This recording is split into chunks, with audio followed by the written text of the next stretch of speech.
ගොඩක් දෙනෙක් ජීවිතේ එකපාරක් හරි සමහර වෙලාවට තමන්ගේ ජීවිතයේදී කිහිප අවස්ථාවකදී අර සිද්ධ කරන දෙයක් තමයි අද කතා කරන්න යන්නේ. ඒ තමයි ඉඩමක් එහෙම නැත්නම් දේපලක් මිලට ගැනීම කියන කාරණාව සම්බන්ධයෙන්. ඉතින් හැමෝගෙම ජීවිතේ හීනයක් තියෙනවා තමන්ගෙම කියලා ගයක් හදාගන්න. එතකොට තමන්ගෙම කියලා සමහරවිට ඉඩමක් අරගෙන ගයක් හදනවා. සමහර වෙලාවට ගයක් තියෙන ඉඩමක් ගන්නවා. එතකොට මෙහිදී ඉස්සෙල්ලාම ඔයගොල්ලන් කරන්න ඕනේ කාරණා කිහිපය පිළිබඳව අද වීඩියෝ එකකින් දැනුවත් කරන්න හිතුණා. මේක ටිකක් දිග වීඩියෝ එකක් වේවි. ඕනේ Tamanට ගැළපෙන දේපලක් හොයාගන්න එක. ඇත්තටම අපි දන්නවා අද වෙනකොට ඉස්සර නම් ওই බ්‍රෝකර් කෙනෙක් මාර්ගෙන් තමයි ගයක් ඉඩමක් හොයාගත්තේ. දැන් එහෙම එච්චර අමාරු නෑ. සමාජ මාධ්‍ය හරහා විවිධ ගෲප් තියෙනවා. ඒ වගේ විවිධ අන්තර්ජාල පහසුකම් තියෙනවා. අපිට දේපලක් හොයාගන්න පුළුවන්.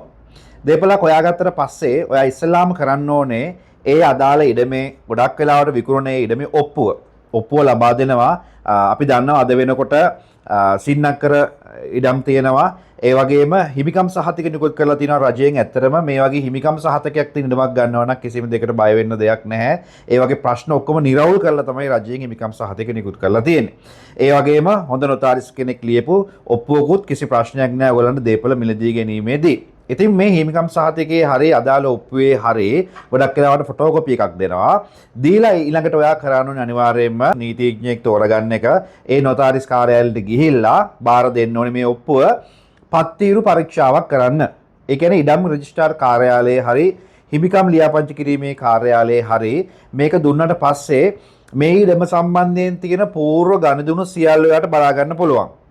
අවුරුදු කොච්චරක් මේකේ ගණදුණු තියෙනවද? සාමාන්‍යයෙන් බැංකුවක වගේ නම් බැංකු ණය පහසුකමක් ලබා ගැනීමේදී අවුරුදු 30ක වගේ ඉතිහාසයක් බලනවා මේ ඉඩම සම්බන්ධයෙන්. මොකද මේ අවුරුදු 30 කියන්නේ කාලාවරෝධයට බලපාන කාලයක් විදේශගත පුද්ගලයෙකුගේ දේපල සම්බන්ධයෙන් කාලාවරෝධය කියන කාරණාව ඒක මම මෙතනට පැහැදිලි කරන්න යන්නේ නැහැ. නීතිඥවරයා ඔබට පැහැදිලි කරાવી මේ දේපල නිර්වුල්ද නැද්ද මේකේ වර්තමාන හිමිකාරීත්වයට තියෙනවද ඒ වගේම මේකේ තියෙන බැඳීම් මොනවද කියන එක. සමහර වෙලාවට ජීවිත භුක්තියක් එක්ක තියෙන ඉඩමක් වෙන්න පුළුවන්. ඒ වගේම ජීවිත භුක්තිකරු මිය ගිහිලා තියෙන්න පුළුවන්. ඒ වගේම මේ දේපල උගස් කරලා තියෙන්න පුළුවන්. එහෙම නැත්නම් බද්දර දීලා තියෙන්න පුළුවන්. මේක දැනගන්න එකේ වාසිය තමයි මොකද ඔයා ඔප්පුව ලියන වෙලාවේදී ඔයාට පුළුවන් අනිවාර්යයෙන්ම මේ බදු කිවිසුමක් තියෙන එක අවලංගු කරලා ගන්න. උගසක් තියෙන එක අවලංගු කරලා ගන්න. ඒ කටයුතු සම්බන්ධයෙන් ඔයා පූර්ව සැලැස්මක් හදා ගන්න. පූර්ව අවබෝධයක් ලබා ගන්න. මේ පත්තිරු පරීක්ෂාව කියන එක අනිවාර්යයි. අද වෙනකොට කිසිම ලෝය කෙනෙකුට නොතාරිස්වරයෙකුට ලියන්න බෑ පත්තිරු පරීක්ෂාවකින් තොරව. ඉතින් මේකට පොඩි වියදමක් යනවා. ඔබටම පුළුවන් ඕනනම් පත්තිරු ලබා ගන්න. එහෙම නැත්නම් නීතිඥවරයා මාර්ගයෙන් ගන්න පුළුවන්. ඉතින් ඊට පස්සේ ඔයා කරන්න ඕනේ වැදගත්ම දේ තමයි මේකේ මිල සම්බන්ධයෙන් ඉතින් නෙගෝෂিয়েට් කරන්න පුළුවන්. මේ මිල අඩුවෙන් මම දෙන පැහැදිලි උපදෙසක් තමයි මිල අඩුවෙන් ඔප්පු ලියන්න එපා. අපි කොච්චර පත්තිරු පරීක්ෂා කරලා බැලුවත් ගත්තට පස්සේ මොනවා හෝ ගැටලුවක් ඇවිල්ලා අධිකරණයට යන්න වුණොත් ඔයා ගත්ත නියම මිල දාලා තිබ්බොත් විතරයි ඔයාට ඒ වදාළ වන්දියක් වශයෙන් හරියේ මුදල අය කරගන්න පුළුවන්. ගොඩාක් වෙලාවට අපි දන්නවා රජයේ මුද්‍රක ගාස්තුවක් තියෙනවා. ඉඩමක් විකුණනවා නම් අපි දන්නවා රජයට 104ක මුද්‍රක ගාස්තුවක් ගෙවන්න ඕන. ඊට අමතරව නොතාරිස්වරයාගේ අවම 101ක් ගාස්තුවක් තියෙනවා ලෝයි ෆී එක කියලා අපි දන්නවා. එතකොට ඔයාලට අනිවාර්යයෙන්ම තමන්ගේ පළාතට අදාළ වෙන පළාත් ආදායම් කාර්යාලයට ගිහිල්ලා මේ ඉඩම වැලියු කරගන්න පුළුවන්. නැතිනම් වැලිව කෙනෙක් මාර්ගයෙන් ඔයාට පුළුවන් මේක තක්සේරු වටිනාකමක් අරගෙන ඒ පළාත් ආදායම් කාර්යාලයට ඒක දීලා ඒකේ අදාළ මුද්‍ර මතය ලබා ගන්න. ඔයා ඉඩම ගන්න නිසි මිලටම අදාළ මුද්‍ර මතය ලබාගෙන ඒ ඔප්පු ලියන කාරණාව. ඊට පස්සේ ඔප්පුව ලිව්වට පස්සේ ගොඩාක් වෙලාවට සමහර අය කියනවා මේක නෝමල් රෙජිස්ටර් වෙන්න දාන්න කියලා. එතකොට යම්කිසි කාලයක් යනවා. නමුත් එච්චර ලොකු මුදලක් යන්නේ නැහැ. අපි දන්නවා අපේ රටේ තියෙනවා එක්ස්ප්‍රස් කියලා. ඊටම සතියක් වගේ කෙටි කාලයකින් ඔප්පුව ඔබේ අතට ගන්න පුළුවන්. මම යෝජනා කරන්නේ ඔබ දේපලක් මිලට ගන්නවා නම් මේ එක්ස්ප්‍රස් ක්‍රමවේදය හරහා ලියාපදිංචි කරගන්න ඒක ඔබට පැති ගොඩකින් ලොකු වාසියක් ලැබෙනවා. ඊට පස්සෙත් ඔයා කරන්න ඕනේ පොඩි කාරණාවක් තියෙනවා.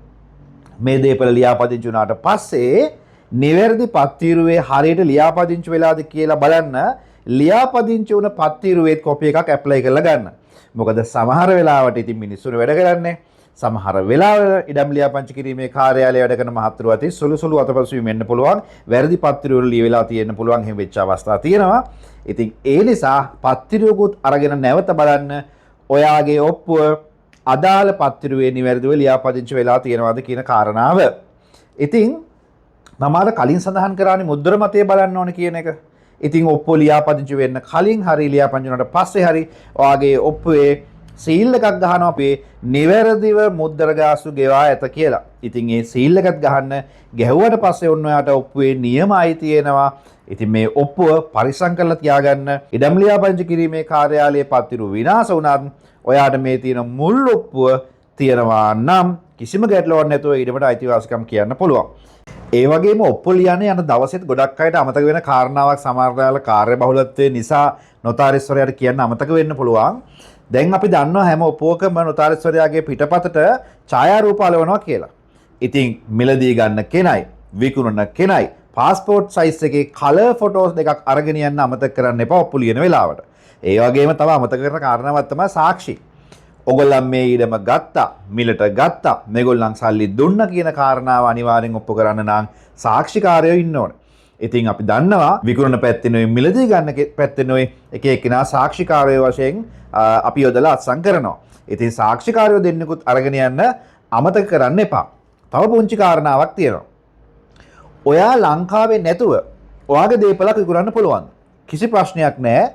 ඉඩමේ උපලේඛනය සඳහන් වෙන විස්තරය සඳහන් වෙන විදේශීය power of attorney එකක් මාර්ගයෙන් විදේශීය ඇටර්නි බලපත්‍රයක් මාර්ගයෙන් ඔයාට පුළුවන් ලංකාවේ කෙනෙකුට බලය දෙන්න ඔයා නමින් දේපල විකුණන්න. ඒ වගේම ඔයා පිටරට ඉන්න කෙනෙක් නම් දේපල මිලට ගන්න ඔයා නම් ඒ අවස්ථාවේදී වංචාව වැළැක්වීමේ පනතේ සංශෝධනය අනුව 2024 සංශෝධනය අනුව ඔයාට power of attorney එකක් ඕන වෙන්නේ නැහැ. ඉතින් power of attorney එකට අනවශ්‍ය මුදල් වැය කරන්න ඕන වෙන්නේ නැහැ. බලය පවරපු ලිපියක් හොඳටම ප්‍රමාණවත්.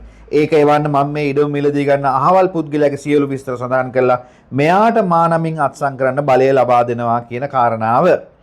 ඉතින් මේ සියල්ල එකතු වුණාට පස්සේ තවත් පුංචි කාරණාවක් තියෙනවා. ගොඩාක් වෙලාවට ගනුදෙනුව මම නම් කියන්නේ බැංකුව හරහා සිද්ධ කරනවා නම් හොඳයි. මුදල් වශයෙන් ගෙනල්ලා දෙද්දී ඒක අපහසුතාවයක් ඇති වෙන්න පුළුවන් සහ මුදල් හෝමාරු වුණා කියන එක ඔප්පු කරන්න හොඳම සාක්ෂියක් තමයි බැංකුව හරහා ගනුදෙනු කරන එක. ඉතින් අද වෙද්දී ඕනෑම මුදලක් බැංකුවකින් තවත් බැංකුවකට මාරු කරන්න පුළුවන්. ඒ අදාළ ඩොකියුමන්ට් එකක් දෙනවා. මේක ප්‍රබල සාක්ෂියක් ඔයා දේපල මිලදී ගත්තා කියලා ඔප්පු කරන්න. ඉතින් ඔයත් අද හෙටම ඔයාගේ හීනේ හැබෑ කරගන්න දේපලක් මිලට ගන්න යනවා නම් මෙන්න මේ කාරණා ටික හොඳට මතක තියාගෙන යන්න. මිලට ගන්න කලින් සහ මිලට ගත්තට පස්සෙත් ඒ අතරතුරේත් මම මේ කියපු කාරණා ගන්න. මොකද ඒක ඔයාගේ දේපලවල සුරක්ෂිතභාවයට ලොකු හේතුවක් වෙනවා.